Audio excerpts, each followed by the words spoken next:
Boa noite, gente querida. Boa noite. Boa noite. Queridos, nós estamos iniciando uma nova série de reflexões hoje, falando sobre a busca pelo equilíbrio. E eu gostaria de convidá-lo a abrir comigo lá no Evangelho de Lucas, capítulo 6, versículo de número 12.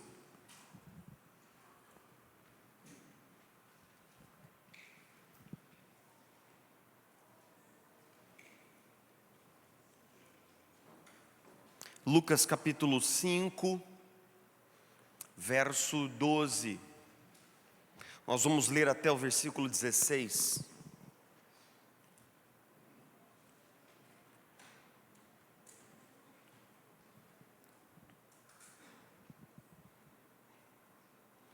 O texto diz assim: Estando Jesus numa das cidades, passou um homem coberto de lepra. Quando viu Jesus, prostrou-se com o rosto em terra e rogou: Se quiseres, podes purificar-me. Jesus estendeu a mão e tocou nele, dizendo: Quero, seja purificado. E imediatamente a lepra o deixou. Então Jesus lhe ordenou: Não conte isso a ninguém, mas vá mostrar-se ao sacerdote e ofereça pela sua purificação os sacrifícios que Moisés ordenou, para que sirva de testemunho. Todavia, as notícias a respeito dele se espalhavam ainda mais, de forma que multidões vinham para ouvi-lo e para serem curadas das suas doenças. Vamos ler juntos o versículo 16? Leamos dizendo: Mas Jesus retirava-se para lugares solitários e orava. O inglês Alex Barron começou a fazer malabares de forma autodidata em casa quando tinha 12 anos de idade, nos idos anos de 2006. E desde então ele descobriu que ele tinha uma habilidade incomum para fazer malabarismos com objetos, em especial com bolinhas. Ele quebrou o recorde mundial de malabarismo com 9 bolas simultâneas quando ele tinha 15 anos de idade. E um pouco depois, ele performou alguma coisa que ninguém nunca tinha feito. Ele manipulou 11 bolas no ar ao mesmo tempo. 11 bolas no ar. É difícil até de imaginar, né? Como é que o sujeito consegue jogar 11 bolas no ar ao mesmo tempo? Mas desde então, o recorde dele foi perseguido por outros malabaristas. E no ano de 2017, ele fez uma façanha entrando para o Guinness Book. Ele fez 13 repetições, 20 repetições com 12 bolas. Fez 15 recepções com 13 bolas e fez 14 recepções com 14 bolinhas no ar ao mesmo tempo. Que a gente tem registro, ele é o ser humano que conseguiu manipular o maior número de objetos no ar simultaneamente, 14 bolinhas. Rapaz, não dá nem para imaginar como é que é um negócio desse, né? Ainda mais a gente homem, que quando a gente está assistindo televisão, a esposa fala, a gente não ouve, não é mesmo? A gente não consegue fazer duas coisas ao mesmo tempo. Imagina esse cara jogando 14 bolas no ar, 14 ciclos completos, absolutamente incrível. Às vezes a gente sente que o mundo dos malabaristas é muito diferente ou distante do nosso mundo, né? Porque o mundo dos malabaristas está lá nos circos, nas apresentações de alta performance, mas não é bem verdade. O malabarismo é um traço típico do ser humano. 4.000 anos antes de Cristo nós temos registros lá dos egípcios, de homens manipulando objetos no ar. 700 anos antes de Cristo tem vasos gregos pintados com homens manipulando objetos no ar. E a grande pergunta da introdução desse sermão nesse domingo é: pastor, e o que é que isso tudo tem a ver comigo? Porque eu não sou malabarista.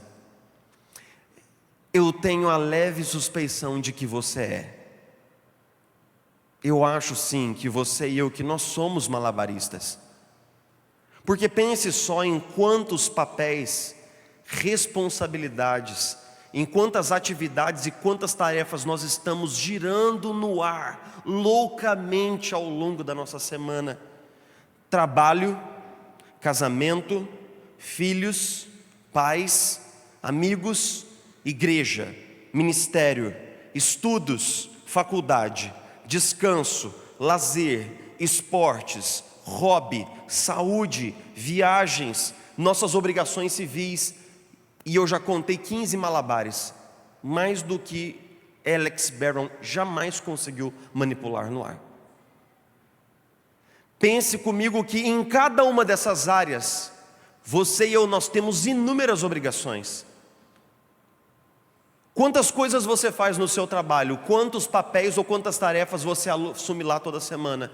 No seu casamento, quantos compromissos você tem ou quantas responsabilidades? Diante dos seus filhos, quantas coisas você tem que fazer no curso de uma semana? Pare para pensar um pouco. E você vai ver que na segunda-feira nós começamos a girar as bolinhas freneticamente no ar, fazendo esforço para que nenhuma delas caia. E nós vivemos a vida assim, fazendo malabarismo. Nós estamos iniciando uma série sobre os desafios que o joseense ou que todo cidadão morando num grande centro tem hoje diante das duas grandes áreas da vida, que é equilibrar nossas muitas demandas no trabalho e equilibrar nossas muitas demandas na família. Eu não gosto de falar sobre definições negativas, mas para a gente entender o que é equilíbrio, talvez nós tenhamos que entender o que é desequilíbrio. Desequilíbrio nessa série é quando uma área importante da vida, ela sorve energia, atenção, sorve nosso tempo de tal maneira que ela acaba matando ou comprometendo outras áreas essenciais da nossa vida. Quando uma área desequilibra a outra de tal maneira que nessa área essencial falta tempo, energia e atenção, então nós estamos desequilibrados, nossa vida está fora do prumo, está fora do eixo. E essa reflexão vai ter 4 pontos. Nós vamos falar sobre o centro do equilíbrio hoje, sobre ritmo e equilíbrio na semana que vem, sobre foco e finalmente uma última reflexão falando sobre o alvo do nosso equilíbrio. O começo de todo o desafio do equilíbrio é nós encontrarmos um ponto por meio do qual nós possamos articular nossos esforços de equilíbrio, ou seja, todo ponto de equilíbrio tem um centro. Tem aquele lugar a partir do qual nós articulamos nossos esforços de equilíbrio.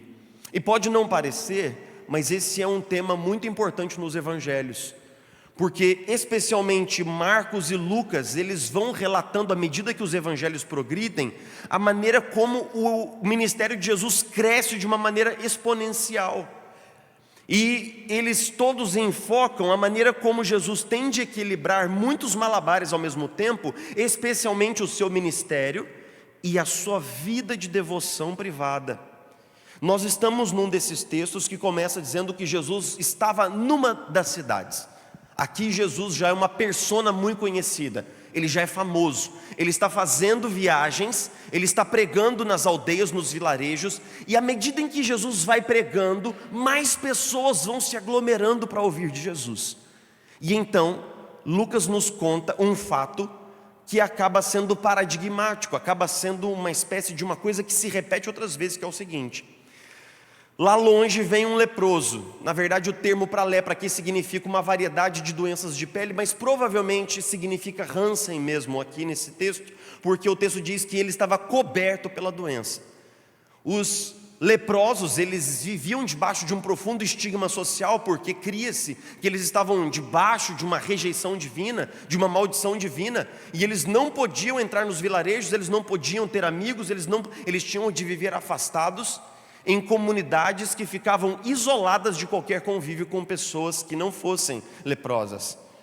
Então eles eram excluídos da sua família, eles eram excluídos do seu vilarejo, e esse homem aproxima-se da onde Jesus está e faz um pedido. Ele diz assim: Senhor, se o Senhor quiser, o Senhor pode me purificar. O texto diz que Jesus aproximou-se a ponto de tocá-lo. Isso é muito significativo porque ninguém em sã consciência tocaria um leproso. Mas o texto diz que Jesus se aproxima, estende a mão. Lucas usa essa expressão: Jesus estendeu a mão, o tocou e disse: eu quero, fica limpo. O homem imediatamente foi curado pelo poder da palavra de Jesus. Seu coração foi tocado pelo toque da mão de Jesus. E então algo muito interessante acontece. Jesus diz a esse homem: não conte isso para ninguém. Não tire uma selfie agora e coloca no Instagram. Não faça isso, pelo amor de Deus. Não manda um WhatsApp para ninguém falando que você acabou de ser curado. Vá ao templo, pague os sacrifícios e fique com isso para você. O que nos suscita a questão de por que muitas vezes Jesus disse para as pessoas que eram curadas: não diga isso para ninguém. Por duas coisas que ficam implícitas no texto. Em primeiro lugar, Jesus já estava com uma multidão aglomerada ao seu redor. Ele sabia que quando uma pessoa contava isso para sua família ou para o seu vilarejo, todas as pessoas doentes, endemoniadas daquele vilarejo afluíam para a presença de Jesus. Mas uma segunda coisa é que Jesus não queria atrair uma oposição muito prematura contra o seu ministério da parte dos líderes judaicos. Mas Lucas continua dizendo que, apesar dos pedidos de Jesus, o texto diz assim: todavia, as notícias a respeito de Jesus se espalhavam ainda mais, de forma que multidões vinham para ouvi-lo e para serem curadas das suas doenças. Há um mês atrás nós fizemos nosso primeiro encontro aqui, e aí não teve culto de manhã, a gente fez um culto à noite. E aí no culto à noite começou a entrar gente por aquela porta. E aí tem um pessoal que fica lá no fundo, o pessoal do serviço da comunicação olhando para mim. E aí foram acabando as cadeiras. E aí começaram a trazer cadeiras, porque a gente alugava cadeiras. Um irmão colocou 15 cadeiras no carro dele e ficou lá no estacionamento esperando para ver se ia precisar das cadeiras. As cadeiras acabaram, 220 pessoas assentadas. Um bocado de gente lá atrás. É gostoso, mas é caótico. Agora imagina que ao invés de nós recebermos 220 pessoas, 230 pessoas aqui no domingo, chegasse 500 pessoas.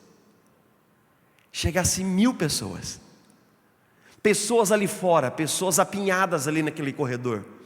Pessoas aqui no corredor, aqui do lado de fora. Pessoas ali naquela grama, lá do outro lado ali da rua. Pessoas na rua.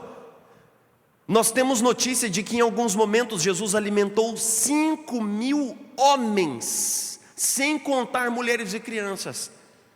Calcule aí uma esposa para cada homem, calcule um filho ou dois. Você vai achar assim 15, 20 mil pessoas girando no entorno de Jesus.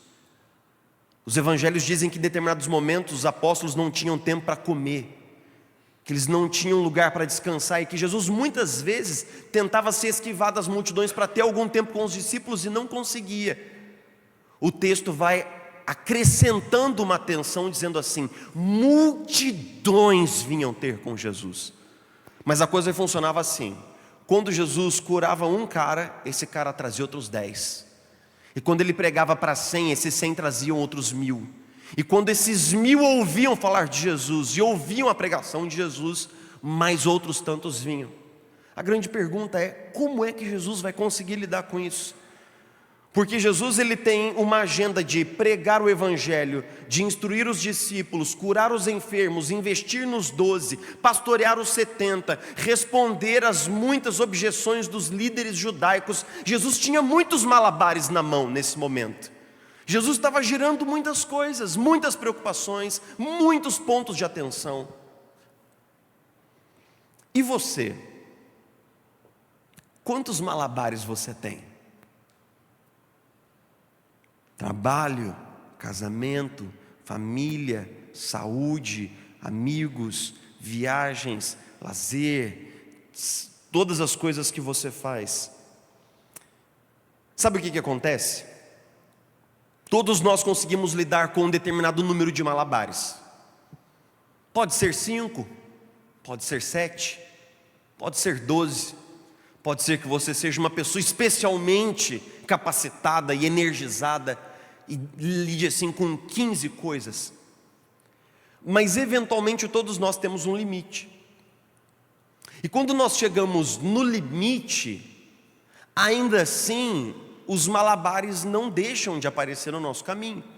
Porque você está lá girando seus malabares assim, fazendo um baita de um esforço, começando a semana com muita atenção para que nada fique pelo caminho, mas então o seu chefe fala assim: olha, toma mais um relatório aqui para você fazer e toma um projeto para você liderar. Aí você coloca mais 2 malabares. Aí sua esposa fala assim: olha, tem que fazer uma pintura aqui nessa casa aqui, e aí você pega outro malabar. Ou então seu marido fala assim: ó, preciso de ajuda para vestir as crianças, aí você coloca outro malabar. E seu filho: eu preciso fazer um trabalho com uma cartolina, e aí você coloca um outro malabar, e aí você vai girando as coisas. Mas a verdade é a seguinte: quando nós chegamos no nosso limite, quando nós absorvemos um novo malabar, nós soltamos um no chão. Nós vamos soltando coisas. E quais são as coisas que nós vamos soltando? Nós vamos soltando aqueles malabares que fazem parte da nossa vida íntima, da nossa vida oculta, secreta, aqueles malabares dos bastidores. Porque se você deixar de entregar o relatório para o seu chefe, você vai ser questionado. Mas se você deixar de fazer aquela caminhada que é para a sua própria saúde, ninguém vai brigar com você, não é mesmo? Se você deixar de atender sua esposa, ela vai ficar irritada. Mas se você deixar de ler a Bíblia hoje, ninguém vai perceber. Ao entrar na igreja, o seu pastor não vai te pegar na porta e falar assim: você já leu a Bíblia hoje? Como está a sua leitura bíblica essa semana? Você deixou de orar essa semana? Se você for lá no PG, eu te pego lá, mas aqui na igreja já é demais também, né? Afugenta as pessoas. Nós vamos soltando no chão as práticas de saúde, de espiritualidade. Nós vamos investindo tempo nas práticas mais visíveis e nós vamos deixando algumas coisas. E esse é o nosso grande pecado e o nosso grande erro. O grande desafio é nós vivermos uma vida equilibrada numa cidade que não tem equilíbrio de maneira nenhuma. Nós vivemos numa cidade que tem como um grande tipo de virtude o vício no trabalho. E pessoas que chegam 10 horas da noite em casa são considerados modelos de empresário, modelos de colaboradores, modelos de serviço e de trabalho. Mas a grande questão é que quem sai 6 horas da manhã de casa e volta às 10, vai deixar alguma coisa de lado. Isso é absolutamente óbvio. Então, como nós podemos ter uma vida equilibrada quando nós vivemos numa cultura desequilibrada? Como nós podemos ter equilíbrio sendo que isso não é valorizado nem perseguido onde nós estamos? Então nós começamos a negligenciar a nossa saúde. Então nós começamos a negligenciar a nossa espiritualidade. Então nós começamos a negligenciar a nossa família e os resultados são conhecidos: exaustão física, exaustão emocional, frieza espiritual, desconexão no casamento, filhos à deriva. Mas a grande armadilha é quando nós vamos deixando o nosso tempo com Jesus de lado. E esse é o grande erro. Porque quando nós estamos afastados do nosso lugar de oração e de audição do Espírito Santo, então nós estamos cortando a voz que poderia nos conduzir de volta para o prumo. Nós estamos desplugando o relacionamento que poderia nos levar de volta para uma visão mais equilibrada da vida e das coisas. Nós estamos cortando o remédio. Nós estamos interrompendo a cura. Nós estamos nos afastando da única voz que poderia nos levar de volta para um ponto de equilíbrio. Nós estamos apagando a voz que poderia nos dar discernimento e sabedoria. E como é que nós podemos quebrar esse ciclo? Como é que nós podemos interromper esse ciclo vicioso de quanto mais sobrecarregados, mais desconectados de Deus, quanto mais desconectados de Deus, mais sobrecarregados? Como nós podemos interromper esse ciclo? O texto diz que as demandas do ministério de Jesus crescem cada vez mais, mas no versículo 16 que nós lemos juntos diz assim: mas Jesus retirava-se para lugares solitários e orava. A maneira como esse versículo é construído aqui é muito interessante, porque o verbo retirava-se acontece num tipo de construção grega, o imperfeito perifrástico, que seria traduzido assim: não é que Jesus retirou-se uma vez para orar, ele sempre fazia isso. É como se nós traduzíssemos assim: Jesus estava sempre se retirando para a oração. Lugares desertos aqui, lugares solitários, essa palavra eremos, da onde vem a palavra eremita, significa realmente que não é que Jesus entrava ali no quartinho e fechava a porta para orar, não. Quando os discípulos se desligavam um pouco, Jesus subia para um alto de um monte, ficava lá debaixo de uma árvore, lá sozinho, isolado, solitário, ele orava. Você vai notar que muitas vezes as pessoas procuram Jesus nos evangelhos e elas não sabem onde ele está. Ele se retirou para orar, não é que ele foi ali, ele foi longe. Ele foi longe, porque só longe ele poderia proteger o seu tempo diário com Deus. Apenas indo para lá, para onde é solitário, para onde é tranquilo, para onde é calmo, Jesus se retirava e orava. Não há nenhum outro evangelho que enfatize tanto a vida de oração de Jesus. Somente o evangelho de Lucas diz que quando Jesus foi batizado e quando sobre ele veio o Espírito Santo, apenas Lucas diz que Jesus estava em espírito de oração quando ele foi visitado pelo Espírito Santo. Somente Lucas registra que Jesus estava em oração na ocasião da transfiguração. Somente Lucas diz que Jesus estava em espírito de oração quando Pedro faz a confissão messiânica. Apenas Lucas destaca a ênfase intencional do ministério de oração de Jesus para dizer que quando ele estava às vésperas de escolher os apóstolos, ele passou a madrugada inteira em oração.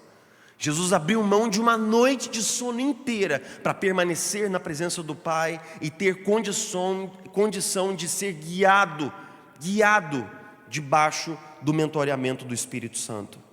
E nós vemos o impacto disso na vida de Jesus, porque apesar de Jesus estar o tempo todo circundado de milhares de pessoas, apesar de Jesus ter uma agenda semanal brutal de curar pessoas durante o dia inteiro, pregando o evangelho, expulsando demônios, ainda assim nós vemos que Jesus nunca descuidou da sua comunidade de discípulos.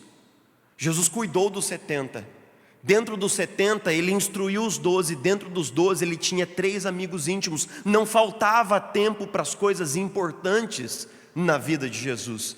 Jesus não estava sendo arrastado pela sua agenda. Jesus não estava sendo controlado pelas atividades. Jesus estava no controle das atividades. Jesus consegue tempo de qualidade para se dedicar a algumas pessoas em momentos estratégicos da sua conversa, por exemplo, com Nicodemos. Apesar de Jesus ser uma pessoa extremamente atarefada, ele consegue dedicar tempo para conversar com esse homem com calma. Ele consegue tempo para sentar-se com uma mulher à beira do poço e para dar a ela toda a atenção e explicar a ela o plano da salvação. Vocês querem ver um texto absolutamente chocante? Jesus está indo na direção da casa de Jairo. A filha desse homem está às vésperas da morte. Uma multidão está no entorno de Jesus. Uma mulher hemorrágica furtivamente se aproxima na multidão e toca nas vestes de Jesus. Jesus para tudo, fala assim: não, pode parar, todo mundo. Para a comitiva aí. Aí todo mundo para, fala: o que foi, Jesus? A filha do cara está morrendo lá, o relógio está contra nós. Eu falei assim: não, para tudo porque alguém me tocou. A ponto dos discípulos falaram assim: Jesus, que papo é esse? A multidão te espreme e você pergunta: quem me tocou? É lógico que alguém te tocou. Ele falou: não, alguém me tocou de uma maneira especial, porque eu sei que de mim saiu poder. Pense no discernimento espiritual de Jesus de parar a comitiva que vai salvar uma menina da morte. E enquanto aquela mulher não vem e se revela, ele não segue o seu caminho, porque ele diz para ela assim: filha, a tua fé te salvou, vai em paz. Jesus sabia que aquela mulher já tinha sido curada no físico, mas aquela mulher precisava também ser curada na alma. E Jesus para a comitiva para curar o coração daquela mulher. Só alguém guiado pelo Espírito Santo de Deus vive assim. Só alguém guiado pela presença de Deus e com sabedoria divina é capaz de não ser conduzido pelo frenesi das atividades, mas exercita o seu discernimento no meio das situações. Só alguém que é empoderado e guiado pelo Espírito de Deus pode viver assim. Jesus tinha esse discernimento ímpar, porque no centro da vida de Jesus, equilibrando todas as demandas, papéis e tarefas, estava a sua vida de oração, estava o seu lugar secreto com Deus, estava o seu tempo de intimidade com Deus. O centro da nossa vida de equilíbrio é a nossa vida de oração. Eu quero partir para o fim, respondendo algumas perguntas, porque quando eu pastoreio pessoas que têm uma vida desequilibrada, uma vida muito atropelada e corrida, às vezes no gabinete eu ouço as perguntas que elas têm para fazer e eu vou compartilhar com vocês as coisas que talvez você me perguntaria se nós estivéssemos sozinhos. As pessoas me perguntam assim: pastor, isso não é utopia, não? Isso que você está pregando hoje à noite não é historinha para boi dormir, pastor? Porque quem é que vai ter uma vida equilibrada no meio dessa cidade louca que é São José dos Campos? Eu estou fazendo faculdade, ou eu estou começando uma empresa, ou eu sou recém-casado, ou tenho filho pequeno. Pastor, isso não é uma grande bobagem, não. Na verdade, assim, pastor, eu acho que a gente tem que sobreviver. É isso daí que tem para hoje. Queridos, Jesus dificilmente chegaria a 3 anos e meio, quase 4 anos de ministério, se ele não tivesse um ponto de equilíbrio por meio do qual ele pudesse articular todas as suas demandas. E nós não vamos sobreviver também. Nós temos outros exemplos bíblicos, como por exemplo Neemias. Neemias reconstruiu o muro, Neemias pacificou conflitos do lado de dentro, venceu conflitos do lado de fora, fez diplomacia. Neemias fez tudo isso porque possuía uma profunda vida de oração, como está relatado no seu livro.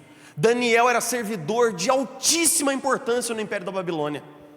Foi um servidor de altíssima importância no Império Persa. E no entanto, esse homem orava 3 vezes ao dia, com horários tão corretos que os seus inimigos eram capazes de saber quando ele estava orando. Apesar da sua muita estatura no serviço público desses impérios, as suas atividades e a sua agenda não impediram Daniel de ter uma vida de oração. Agora imagine Paulo. Paulo era pastor, plantador de igreja, discipulador, viajava, escrevia epístola, pregava em praça pública, plantava igrejas, consolidava igrejas, visitava igrejas. O cara fazia 1000 coisas ao mesmo tempo. E ele mesmo nos disse: orai sem cessar. Orai sem cessar. Esses homens nos dizem que é possível, sim, desenvolver uma vida equilibrada a partir desse ponto central da nossa espiritualidade, da nossa relação com Deus. Então, o que é equilíbrio? Equilíbrio se dá quando nós estamos apoiados, guiados e recebendo discernimento nessa relação essencial com Deus, de tal maneira que nós estamos sendo conduzidos por esse discernimento atuante do Espírito Santo. Romanos 8 diz que todos os que são guiados pelo Espírito de Deus são filhos de Deus. Então essa é uma promessa da Escritura para nós. A Escritura de que nós seríamos conduzidos, de que nós vamos receber uma infusão de discernimento e de sabedoria. E cada estação tem seus desafios. Cada momento da vida exige discernimento de nós. Seu casamento está machucado?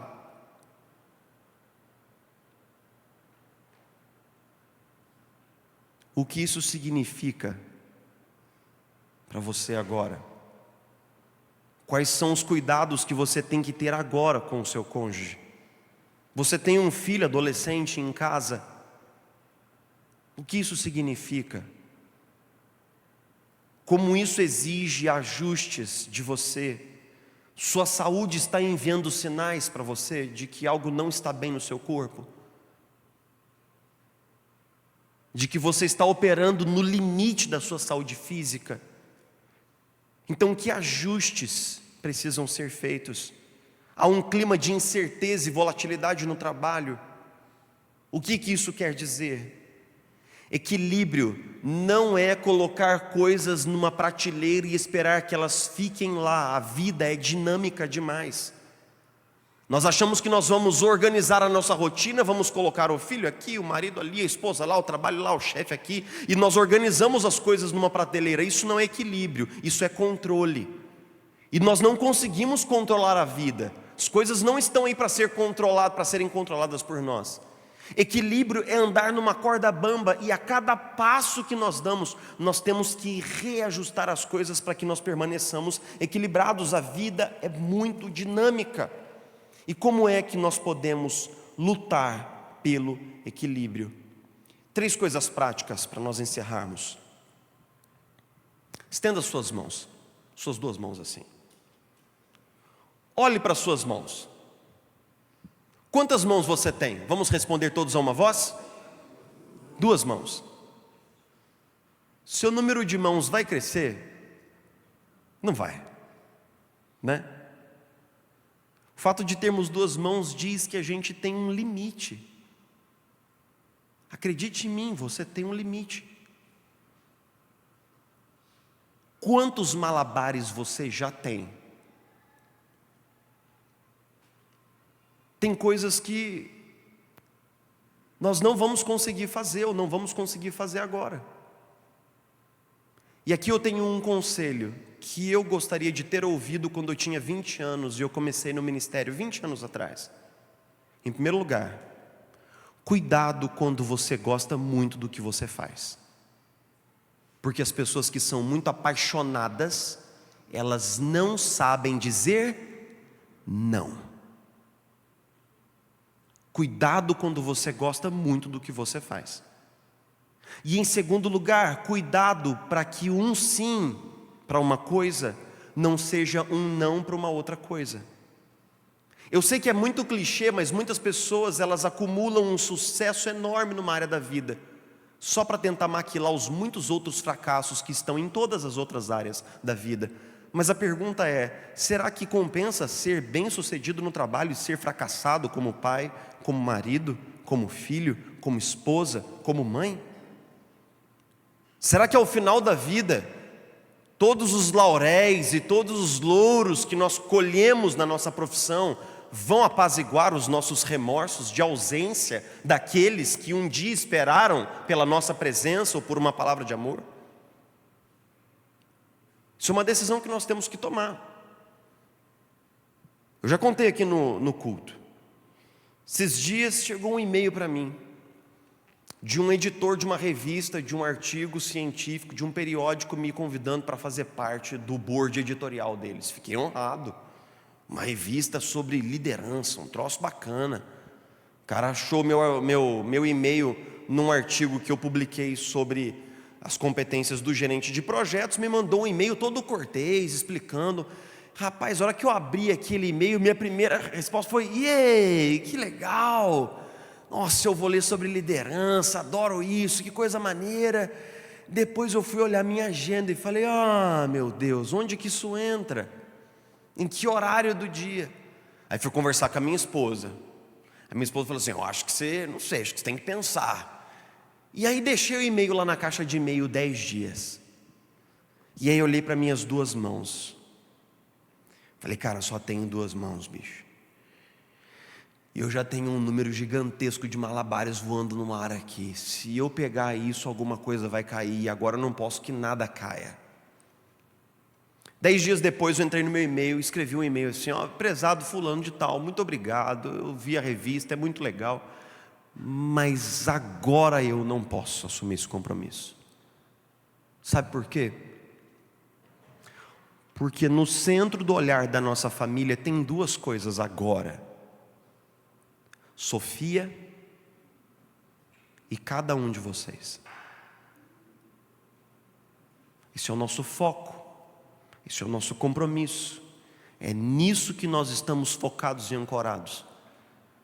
Para dizer sim para a nossa comunidade, nós temos que dizer não para outras coisas. Nós temos que dizer não e seguir com consciência de que isso é o que o Espírito Santo está infundindo no nosso coração agora. Isso é o que Deus está nos dirigindo. A segunda pergunta é: qual malabar você derrubou no chão, meu irmão? Se você derrubou o malabar da sua saúde, eu te aconselho a pegar esse malabar de volta ainda hoje. Dá tempo de você fazer uma caminhadinha de meia hora depois do culto ainda, nosso culto acaba cedo. Se você derrubou o malabar do seu casamento, pegue esse malabar hoje, irmão, em nome de Jesus. Se você derrubou o malabar da sua família ou da sua espiritualidade, pegue isso de volta. Saiba que um sucesso numa área da vida não vai compensar o fracasso em outras áreas. E por fim, consagre um tempo diário para estar na presença de Deus e lute por isso. Certa vez nós estávamos reunidos, uns 20, 25 pastores numa sala, e nós estamos fazendo um momento de compartilhamento, e o tema do dia da discussão era vida devocional. Então os pastores foram compartilhando sobre vida devocional, e aí chegou no momento de um pastor falar. Ele estava assim, sentado com as pernas cruzadas, assim, com os braços cruzados sobre a cadeira, olhando para o chão como se olhasse para o infinito. E quando a palavra chegou nele, ele deu um suspiro e falou assim: vida devocional é uma guerra.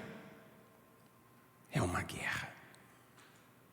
E todos nós sabíamos o que ele estava querendo dizer.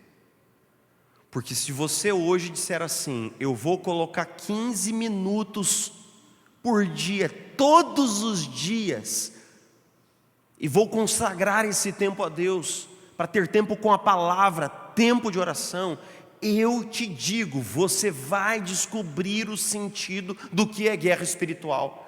Sabe por quê? Porque o telefone vai tocar, o WhatsApp vai chegar, o chefe vai cobrar, o cachorro vai latir, o diabo vai se movimentar, e tudo vai cooperar para você não fazer, para você não manter, para você não sustentar. E uma voz vai sussurrar assim: quantas coisas boas você poderia ter feito nesses 20 minutos.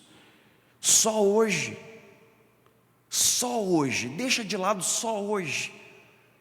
E amanhã você vai vir só mais um dia. E então nós vamos saindo aos poucos da presença do Senhor. Nossa fé vai esfriando, nosso ouvido vai se fechando, nosso coração vai se endurecendo, nós vamos esfriando na comunhão, nós vamos negligenciando os nossos compromissos. Meus irmãos, ninguém vai conseguir caminhar com Deus como tem que ser feito apenas ouvindo um sermão de 40 minutos por semana. Ninguém. Isso daqui, meus irmãos, é o mínimo. Isso daqui é a UTI da alma do cidadão.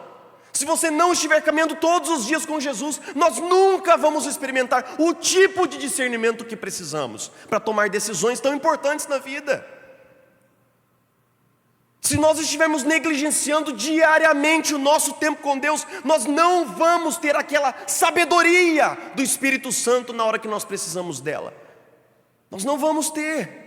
Nós não vamos ter essa direção aquecida no coração que diz que é por aqui, que não é por ali. Dentre todas as negligências que nós temos cometido como igreja, negligenciar a nossa vida pessoal com Deus é a pior de todas elas. Nós temos de nos arrepender de joelhos, nas cinzas, com choro, por ter colocado Deus numa prateleira e feito dele um objeto de decoração da nossa semana. Como nós permaneceremos de pé num tempo tão escuro como esse, meus irmãos, apartados da palavra de Deus? Como nós permaneceremos íntegros e sóbrios num tempo tão louco como esse, apartados do tempo de oração, mergulhados na presença do Espírito Santo? Nós precisamos colocar essa pedra fundamental no lugar e a partir dela equilibrar todas as coisas com a sabedoria do Espírito. Saber para o que diremos sim, saber para o que diremos não, quais são as prioridades certas, qual é o momento certo, discernir o não e o ainda não de Deus. Mas sem vida de oração nós não conseguiremos. Se um médico te chamasse no consultório dele, depois de olhar seus exames, falasse assim: olha, eu tenho duas notícias para você, uma boa e uma ruim. Eu diria assim: eu quero ouvir a ruim primeiro. Eu gosto de terminar por cima. Quero ouvir a ruim primeiro. Eu falei assim, a ruim é que você vai morrer. É mesmo? É, seus exames estão péssimos, você pode morrer a qualquer momento. Eu falo, uau. E qual é a boa? A boa notícia é que se você caminhar 20 minutos por dia, todos os dias, talvez você viva. Não é maravilhoso? O que você faria lá pelas 5 horas da manhã, cidadão? Você ia pular da cama, calçar um par de tênis e falar assim, vou caminhar 20 minutos. Vou caminhar, ou então amanhã eu estou no barro, amanhã eu estou no prego, amanhã eu estou dentro lá da caixa de sapato. Ótimo. Se você não passar todos os dias, 15 a 20 minutos na presença de Deus, eu te digo que quase tudo que você preza vai morrer. Seu casamento, sua saúde, sua vida interior, tudo isso vai fenecer, secar e morrer. Porque a palavra nos garante que o homem jamais encontrará sentido, alegria, propósito, vida e poder fora da presença de Jesus. Não precisa ser uma quantidade exorbitante de tempo. Eu acho que os pregadores prestam um desserviço à igreja quando eles falam assim, Martinho Lutero orava 1h30 por dia. Eu acho que isso é um desserviço. Eu falo para as pessoas assim, olha, comece orando 10 minutos por dia, que é o que você e eu damos conta de fazer em princípio, e depois deixe que o seu próprio tempo devocional cresça de maneira orgânica, e aí você vai ajeitando um pouco mais. Eu comecei a oração, minha vida de oração, e eu me lembro que eu me ajoelhava e colocava assim um celular do lado da cama, e falava, e eu olhava com um rabo de olho assim, passou 3 minutos, eu falava, caramba, mas o que esses grandes heróis da fé têm tanto para falar com Jesus assim, 1h30 de assunto? Fala assim, nossa, orei 5 minutos, hoje era antes da cabeça começar a pensar no jogo do Vasco, sei lá o que na cabeça nossa sai assim voando. A vida devocional é uma luta, é uma guerra que tem que ser vencida. Alguns dias são muito difíceis, mas nós precisamos avançar.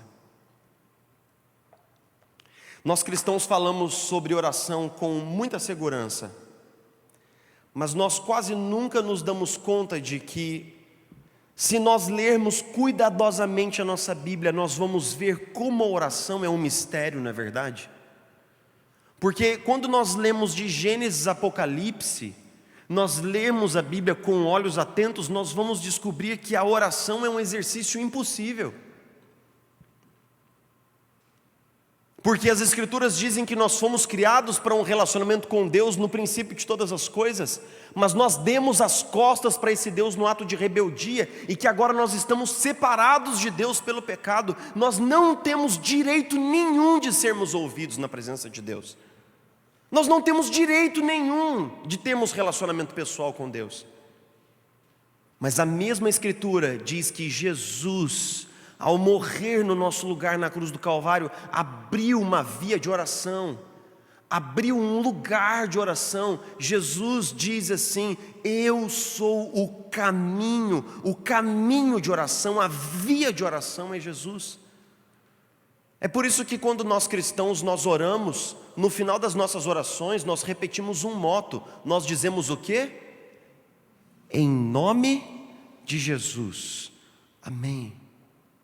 Porque nós não estamos orando no nosso nome, nós não estamos orando nos nossos méritos, nós estamos dizendo assim, Pai, eu não teria motivos para ser ouvido pelo Senhor, mas porque Jesus morreu por mim, e porque esse perdão uma vez alocado sobre mim me adota como filho de Deus, então Senhor, eu venho a Ti derramar o meu coração, e sei que sou aceito pelos méritos de Jesus. Por causa de Jesus, minha oração é ouvida. Então o autor de Hebreus diz assim, então nos acheguemos confiadamente diante do trono da graça de Deus, porque temos um sumo sacerdote que intercede por nós. Temos um mediador. Eu quero te convidar, ao longo de toda essa série desse mês de abril, a voltar para o lugar de oração. A voltar para o lugar de oração. Senhor, que é o lugar de onde nós jamais deveríamos ter saído. Jamais. Se Jesus, com todo o frenesi do seu ministério e com as suas muitas obrigações, Ele consagrava esse tempo a Ti, então Jesus nos atrai para o lugar de oração. Seja fazendo a nossa caminhada pela manhã, seja dirigindo no trânsito à medida em que nós desenvolvemos a nossa rotina, seja ouvindo uma música, seja lendo a Escritura, em casa, no quarto, em qualquer lugar aonde o Senhor nos leve. Senhor, no intervalo do almoço, no comecinho da noite, do frescor da tarde, Senhor, nos leva de volta para o lugar de oração, para que ali o Senhor possa abrir os nossos ouvidos e possa infundir discernimento no nosso coração, para que ali nós possamos ouvir Seus conselhos. Sob as minhas vistas te darei conselho, promessa da Tua palavra. Consolador divino, amigo do caminho, divino Espírito Santo, nós clamamos pelo Teu direcionamento, nós clamamos pelo Teu discernimento. Nós pedimos que o Senhor nos ajude a ouvir com clareza a Tua voz, e que a Tua palavra possa concorrer ao nosso coração, nos levando pelos caminhos da vida, nos dando, Senhor, boas escolhas, sabedoria, discernimento, para que nós sejamos fiéis em tudo que o Senhor nos chamou para fazer, seja na família, no trabalho, na igreja, em todos os lugares onde nós estivermos, nós possamos agir com fidelidade, com excelência, mas sempre fazendo aquilo que o Senhor nos pediu para fazer, e não aquelas coisas que nós quisemos fazer por conta própria, para elevação do nosso próprio ego, para enriquecimento pessoal, ou por fama, ou qualquer motivo fútil que seja. Senhor, a vida é tão curta e os dias são tão poucos. Nos permita viver no centro da Sua vontade, no centro da Sua vontade, debaixo da condução do Teu Espírito, debaixo da sabedoria da Tua voz. Nós oramos em nome de Jesus, em nome de Jesus.